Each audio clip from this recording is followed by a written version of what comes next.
Hello everyone, this side Talat and today I am back again with the next video for the same chapter and the chapter is water. In the previous video I have explained the starting of the chapter and in this video I will start from the temperature of the ocean water. So let's start.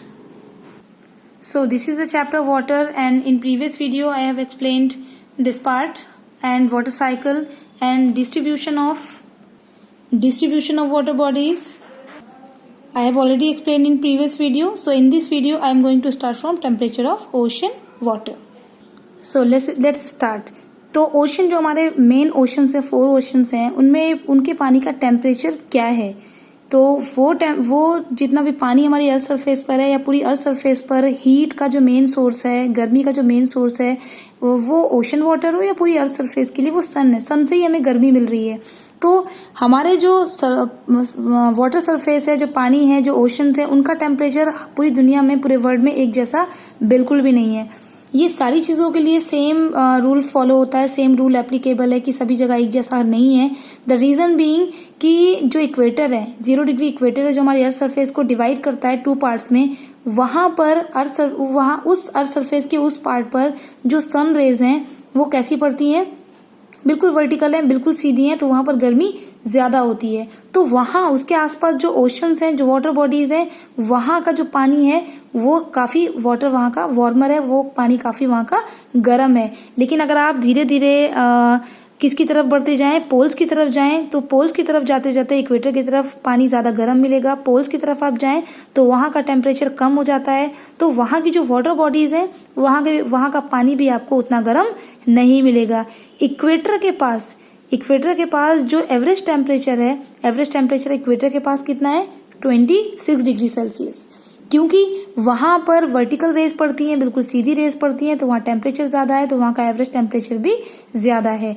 Highest temperature जितने भी tropical seize हैं वहां का highest temperature वहीं पर record किया गया है. कहां पर, इक्वेटर के पास ट्रॉपिकल सीज, ट्रॉपिकल जोन में सबसे ज्यादा टेम्परेचर वहीं रिकॉर्ड किया गया है. वाटर बॉडीज का टेम्परेचर इक्वेटर से नॉर्थ पोल या साउथ पोल की तरफ जाएंगे तो भी कम होगा, तो वाटर का भी टेम्परेचर, पानी का टेम्परेचर भी कम होता जाता है.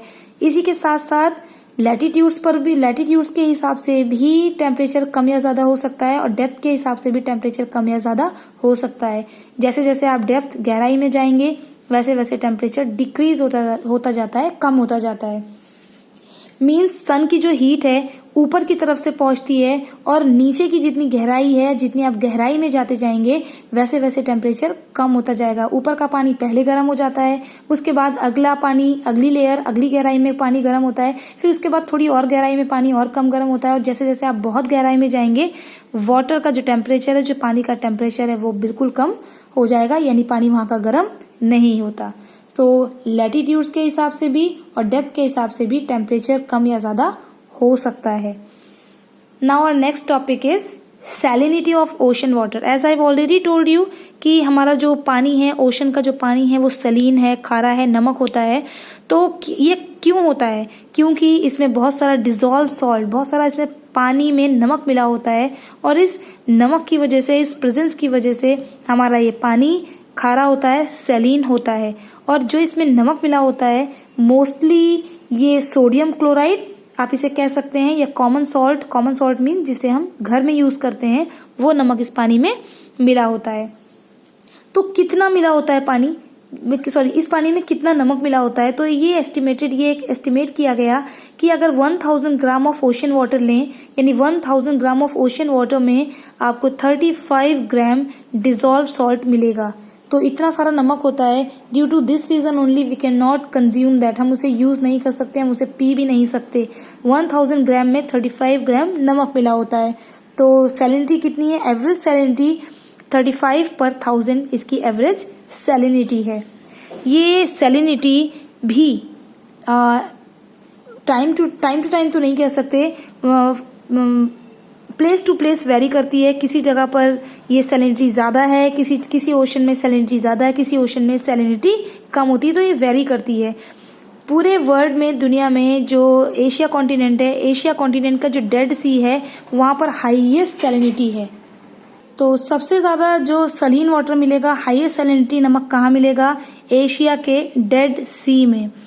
अगर जनरली हम बात करें, जनरल बात करें तो सैलिनिटी इक्वेटर के पास कम होती है, क्योंकि यहाँ पर ज़्यादा रेनफॉल होती है, ज़्यादा बारिश की वजह से, ज़्यादा पानी की वजह से, उसी क्वांटिटी में उतने ही नमक में ज़्यादा पानी मिलने की वजह से इक्वेटर के आसपास सैलिनिटी कम होती है।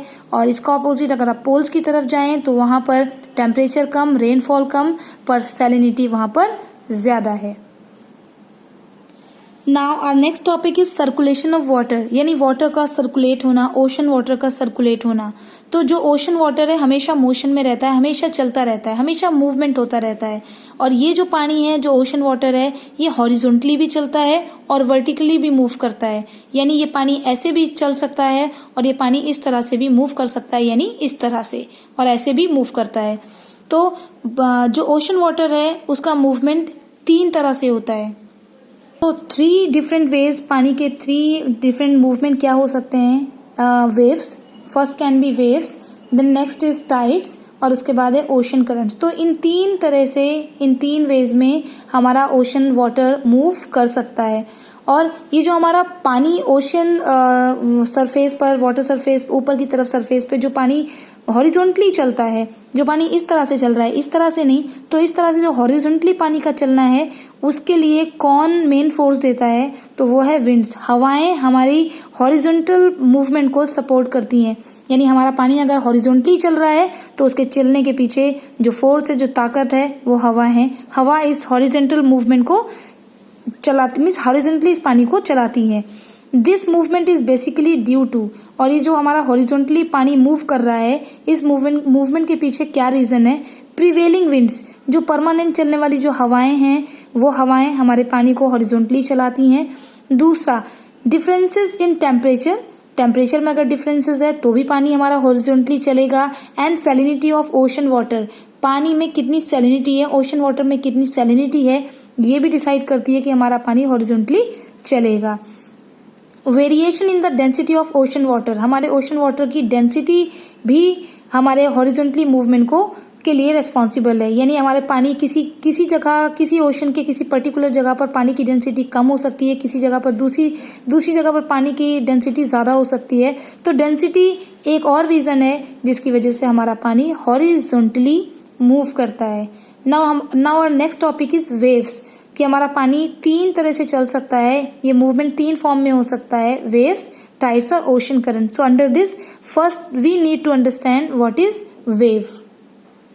So students, this is for today, and in next video we will cover the rest of the part, and till then take care and bye bye, and do keep watching my videos to understand the content if you missed any of your classes. Thank you so much.